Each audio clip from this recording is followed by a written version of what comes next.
The envelope had been sitting in my coat pocket for 3 weeks. I kept touching it through the fabric while I stood at the stove, while I folded laundry, while I sat in the passenger seat of my husband's car going nowhere I chose. Just a plain white envelope, the kind you'd mail a birthday card in. But what was inside it was the first thing in 11 years that was entirely mine.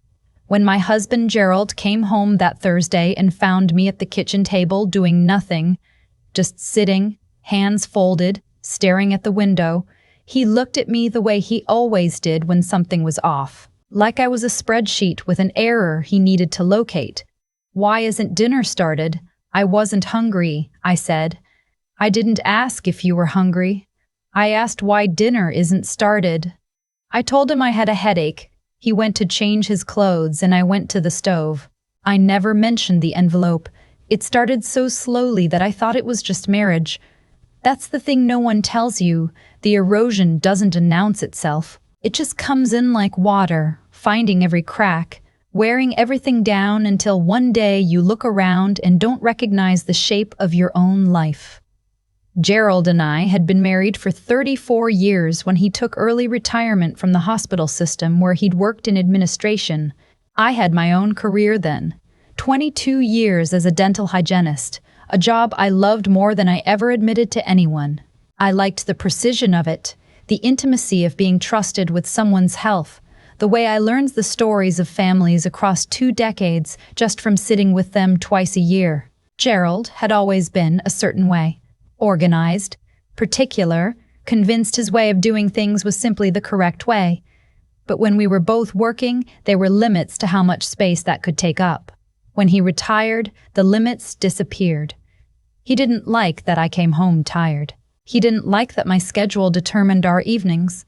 He didn't like the unpredictability of a job that ran behind. So when my practice offered early retirement incentives the following year, Gerald sat across from me at dinner and explained, patiently, like he was describing something self-evident, why I should take it. "You've been on your feet for over 2 decades, he said. "You've earned this. We've earned this. I want us to enjoy our time together." I was 61. I wasn't ready. But I told myself he was right. I told myself this was the next chapter. I told myself a lot of things that year. Within 6 months of my retirement, Gerald had taken over our joint finances entirely. It happened in increments. First, he suggested he manage the investments because he had more time to research.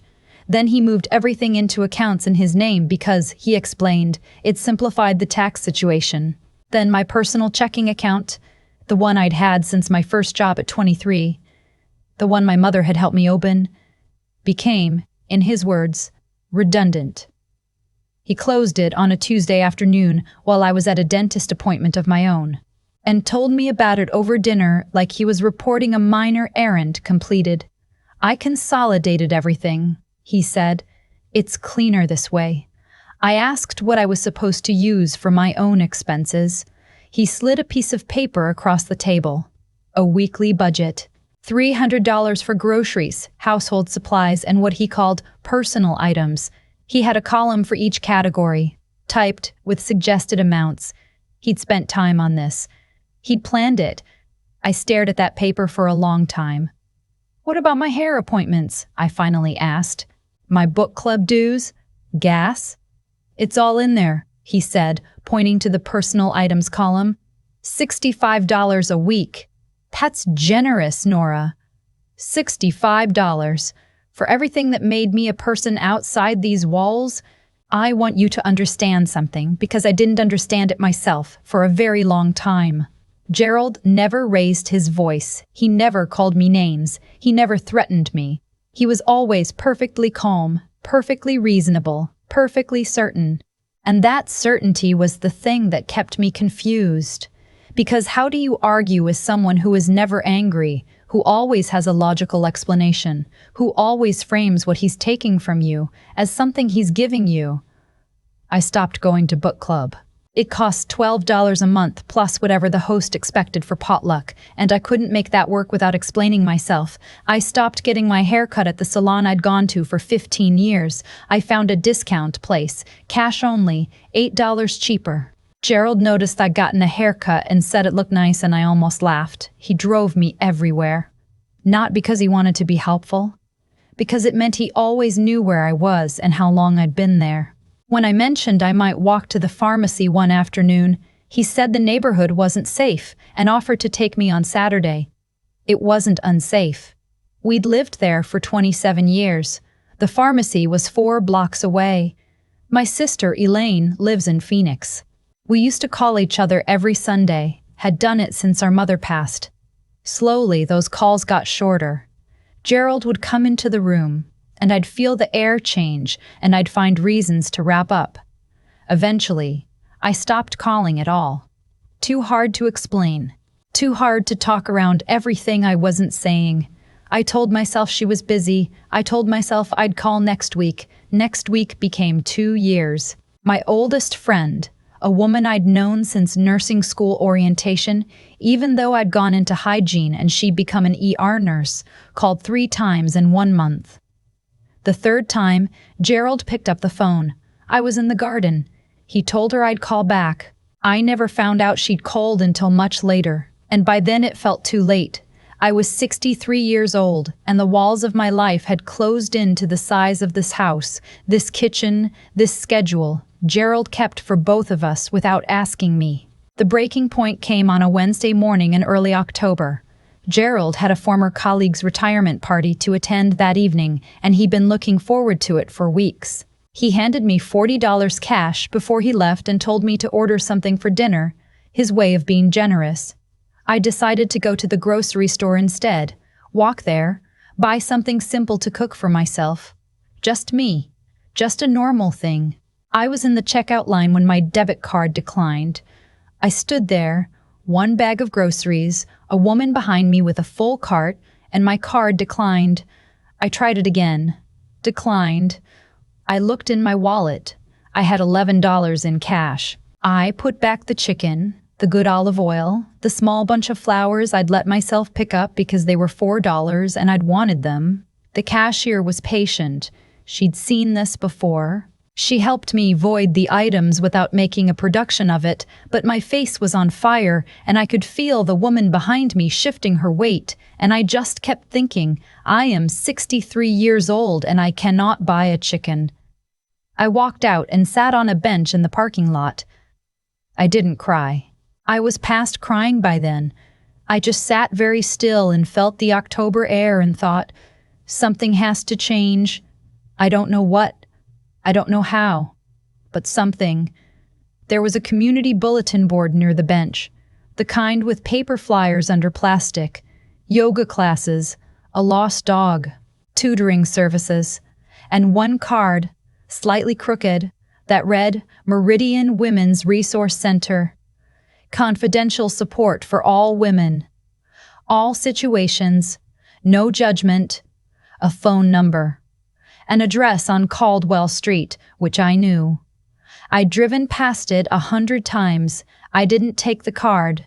I sat there and memorized the phone number instead, repeated it to myself the whole walk home, then wrote it in pencil on the inside back cover of the gardening journal I kept on the potting shelf in the garage. Gerald never went to the garage. I didn't call for 2 weeks. I'd pick up the phone and put it down. I'd think, it's not that bad. I'd think, he's never hurt me. I'd think, what would I even say? Finally, on a Friday morning when Gerald was at his monthly breakfast with his former work friends, the one appointment he kept that took him out of the house for a full 2 hours, I sat in the garage and called. A woman named Helen answered. She had a voice that was just warm enough without being performing warmth. I said I wasn't sure I was calling the right place, that I didn't know if my situation qualified. She said, "Tell me a little about your situation." I told her about the accounts, the budget, the driving, the phone calls that stopped. I talked for 11 minutes by the clock on the wall, and at the end, I said again, "I know it doesn't sound like much." Helen was quiet for just a moment. Then she said, "What you're describing has a name. It's called coercive control, and you absolutely called the right place." I started crying in the garage with the door closed, sitting on an overturned bucket next to the potting shelf, 63 years old, crying because someone had given what was happening to me a name. Helen connected me with a caseworker at the center named Josephine. I met her the following Wednesday, walked there while Gerald thought I was at the pharmacy, told the pharmacy cashier I might be a little while in case anyone called to check. Josephine's office had a window that looked out onto a small courtyard with a fountain. She had reading glasses pushed up on her head and a no-nonsense kindness that I found immediately steadying. We met every Wednesday for 8 weeks. We made a plan, a careful, methodical, patient plan. First, documents.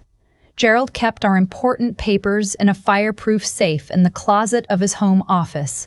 I didn't know the combination, but I knew where he kept his combination written down. Encoded, he thought, but I'd been watching him long enough to decode it in 20 minutes. Birth certificate, my social security card, my nursing credentials from before, the deed, account statements, medical records. I photographed everything on my phone over 3 separate mornings and transferred the images to an email account Gerald didn't know existed, one I'd created at the library using a computer there. Second, legal help. Josephine connected me with an attorney named Barbara Shields, a woman in her mid-50s who specialized in what she called economic abuse cases among married women. Barbara explained that my 34-year marriage meant I had significant legal claim to assets. Retirement accounts Gerald had managed entirely in his name, the house, investments. She also explained something that changed the temperature of the room for me. Gerald's act of closing my personal account without my knowledge or consent was, in certain contexts, legally actionable. It wasn't just wrong, it was documentable. "The financial records will tell the story," Barbara said. "We just need to start telling it." Third, a place to go. Josephine knew a woman named Frances who managed a residence for women in transition on the other side of town. It was a converted Victorian, nothing fancy, but well-kept and safe. Frances had been doing this work for 18 years and was the kind of woman who communicated primarily in practical information and occasional unexpected warmth. She had a room opening in 3 weeks. The rate was subsidized, based on situation. I could manage it. I went home from these meetings and made dinner and sat across from Gerald while he talked about interest rates and the neighbor's fence and a podcast he'd listened to, and I smiled and passed the salt and was very, very quiet inside. I got the envelope from Frances, house information, the room details, what to bring, who to call when I was ready, and I put it in my coat pocket. And I kept touching it every day to make sure it was still real. We picked a Monday. Gerald had a cardiology appointment at 2 in the afternoon, a follow-up that typically took 90 minutes with the wait. His sister was picking him up and dropping him off, which meant the car wouldn't be in the driveway if I needed to reference time. Josephine arranged for a woman named Terry to drive me. Terry was retired, 68, former middle school principal, matter-of-fact and steady as a table. The night before, I lay in the bed Gerald and I had shared for most of our married life, and I took inventory. I didn't feel fear. I felt something stranger, a kind of vast, clear stillness, like the moment after a long piece of music ends and before the applause starts. The silence of something finished. Monday morning, I made oatmeal. I made enough for both of us. Gerald ate and read his news and told me the appointment was at 2 and he'd be home by 4:30 and asked if I could have something light ready for dinner. I said of course. I kissed his cheek when his sister pulled up. He didn't look back at me from the car. I stood at the door for 1 full minute after they drove away. Then I went upstairs. I'd been packing for 3 weeks, a few things at a time, replacing what I removed with other things so the closet looked full. 1 good blazer, 2 pairs of pants, my mother's ring, which Gerald had never asked about and never would. The photograph from my college graduation. Just me, 22. Squinting into the sun, already knowing I could figure things out. My father's wristwatch, the gardening journal from the garage shelf with the penciled phone number inside the back cover, which I no longer needed but wanted to keep anyway. 34 years of marriage. One rolling bag, medium-sized, functional wheels. I was downstairs waiting when Terry pulled up. She didn't say much, just nodded at the bag and said, "Ready?" I said yes. We drove to Frances's house, and she showed me to a room on the second floor with yellow curtains and a reading chair and a window that looked out on a maple tree that was just beginning to turn. I sat on the edge of the bed. I'd expected to cry. I didn't. I just breathed. Gerald called my cell phone 31 times that evening. I'd left it on the kitchen counter with a note that said only, "Contact Barbara Shields. She is representing me." Barbara had advised me to write nothing else. He called Barbara's office. She didn't return personal calls from opposing parties. He called his sister, who called Josephine's center, who confirmed I was safe but shared no other information. He called the non-emergency police line to report a missing person. 2 officers arrived at Frances's house because that's the protocol. They needed to confirm I was there voluntarily. Frances let them in with the calm of someone who had done this before.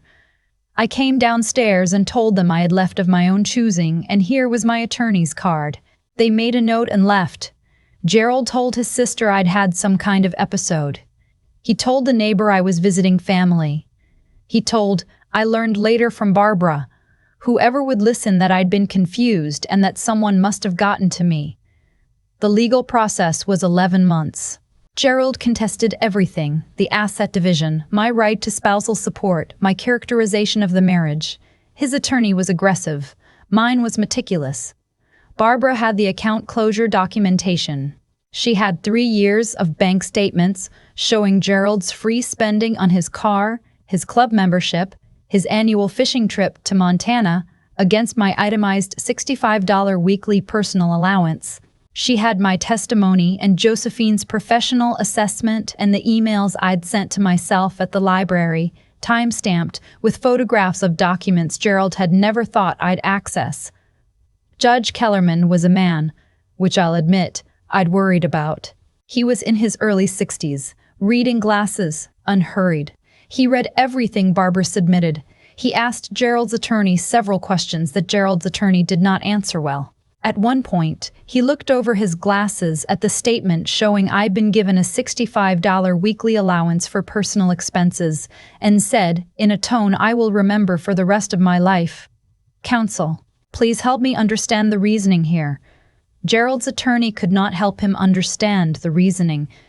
The divorce was finalized on a Thursday in September, 11 months after I'd walked out the door with one rolling bag. I received half of the retirement accounts, more than 30 years of accumulation, half the value of the house, which Gerald had to refinance to pay out, spousal support of $2,600 a month until I reached full Social Security eligibility. Barbara explained the Social Security piece clearly. Because we'd been married more than 10 years, I was entitled to claim on Gerald's record if it was higher than my own, and given that I'd left the workforce early, it was. That question so many people have. But what about her Social Security? That one has an answer, and the answer is, a long marriage protects you even when the marriage itself didn't. I stayed at Frances's house for 7 months after the divorce, even when I had the resources to leave. I want to say something about that, because I've heard the question implied, even when it's not asked directly, why stay when you can afford to go? Because I'd been alone in that house for 11 years. Because the dinner table at Frances's was full of women who understood things I didn't have to translate. Because Frances herself, who'd managed this residence for 18 years, had a specific way of knowing when you needed someone to just sit with you in the kitchen at 9 in the morning over a second cup of coffee and not say anything useful at all. You don't leave that the first moment you're financially able to. You leave when you're ready. Elaine flew in from Phoenix the weekend after the divorce was final. We sat in Francis's garden on the Saturday afternoon in late September, and I watched my sister's face as I told her things I should have told her years ago. She kept saying, "Why didn't you call me?" "Nora, I would have come. I would have gotten on a plane. I would have gotten on a plane. I would have gotten on a plane. I would have gotten on a plane. I would have gotten on a plane. I would have gotten." And after a while, I forgot that I was allowed to. She stayed for a week.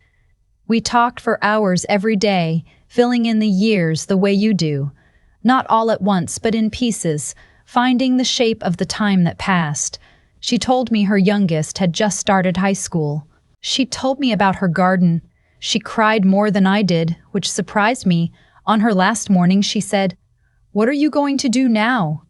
I told her I'd been talking to the Dental Hygiene Licensing Board about reinstatement. I'd been out of practice for 2 years. The requirement for continuing education was manageable. I wasn't sure I wanted to go back full-time, but part-time, a couple of days a week maybe. I missed the precision of it. I missed being trusted with someone's health. She smiled at me in a way she'd been doing since we were small, a particular smile that I had always understood to mean, "I always knew you'd be fine." Last month, I went back to the Meridian Women's Resource Center. Not as a client. Josephine has a Wednesday morning group for women in early transition, women who have just left or are thinking about leaving or are standing in a parking lot on a cold October morning, staring at a bulletin board and trying to memorize a phone number. I sit with them, and I make coffee, and I tell them about the gardening journal on the potting shelf. I tell them about the envelope in my coat pocket. I tell them that the life you had before isn't necessarily gone. It's waiting for you to come back and claim it. And sometimes it's even better than you left it, because now you know what it's worth. Josephine told me last week that she's proud of me. I told her I'm proud of me too, which I am. Not in a loud way, in the particular quiet way of someone who, at 63, decided she was not finished. Who learned that dignity is not something you negotiate for. You don't ask for it. You gather what belongs to you and you walk out the door. I still have the gardening journal. The penciled number on the inside back cover, slightly smudged now from being touched so many times. I don't need it anymore. But I keep it on the shelf in my room at Francis's. My room, the one with the yellow curtains and the maple tree turning outside the window, to remind myself of the version of me who sat on a bucket in the garage and was brave enough to make one phone call. She didn't know what would happen next. She was only certain she could not stay. That was enough to begin. I've thought a lot about the word gradually, how it's the most dangerous word in a long marriage, not suddenly, not violently, gradually. Gerald didn't take my life from me in one moment I could point to and say, "There, that's when it happened." He did it the way water shapes stone, consistently, quietly, over years, until the shape of me had changed and I hadn't noticed because I was too close to see it. That's the thing about coercive control that nobody tells you when you're young and getting married and full of optimism. It doesn't look like what you imagine abuse looks like. It looks like a husband who handles the finances because he's better at it. It looks like concern. It looks like structure. It looks like structure. It looks from the outside like a man who takes care of his wife. And from the inside, it feels like confusion. Because if he's taking care of everything, why do I feel like I'm disappearing? I think about the version of me standing in that parking lot in October, 63 years old, card declined, flowers put back. I think about her sitting on that bench reading a bulletin board because she didn't know where else to look. She wasn't weak. I want to be clear about that. She was someone who had been told in 100 small ways over 11 years that her judgment couldn't be trusted, that her needs were excessive, that the world outside those walls was something to be managed on her behalf. She had started to believe it. That's what prolonged control does. It doesn't just limit what you do, it limits what you think you're capable of doing. What I know now, on the other side of it, is that every choice Gerald made had a consequence he didn't anticipate. When he closed my account, he made a record. When he gave me $65 a week while spending freely on himself, he made a record. When he intercepted my calls and monitored my movements and systematically removed every person who might have helped me, he created the exact conditions that a good attorney and an honest judge would one day examine. He thought he was building walls. He was actually building a case. And I made choices too. Some of them took me years to make. And I don't judge the years it took, because leaving is not a simple act of courage. It's 100 small acts of courage, accumulated until one day you have enough of them saved up to do the large thing. Memorizing a phone number, sitting in a garage, making one call. Those were not small moments. Those were the beginning. Josephine told me once that the women who come through the Meridian Center are not broken, they are interrupted. Their lives were moving in a direction and something interrupted them. A person, a relationship, a slow erosion, and the work is not to rebuild from scratch but to find the thread of themselves that was always there and pick it back up. I picked mine back up. It took a rolling bag and 11 months of legal proceedings and yellow curtains on a room I didn't choose but grew to love. It took my sister's face in a garden in September and Barbara's careful voice reading account statements to a judge who looked over his glasses and understood immediately what he was seeing. Dignity, I've learned, is not a gift anyone can give you, and it is not something anyone can permanently take. It is yours by the fact of being alive. The work is simply, and it is not simple at all, remembering that, and then acting like it's true. I'm acting like it's true. I'm acting like it's true now. Every Wednesday morning, cup of coffee, Josephine's conference room, a table of women who need someone to tell them the thread is still there. It is. I promise you, it always is.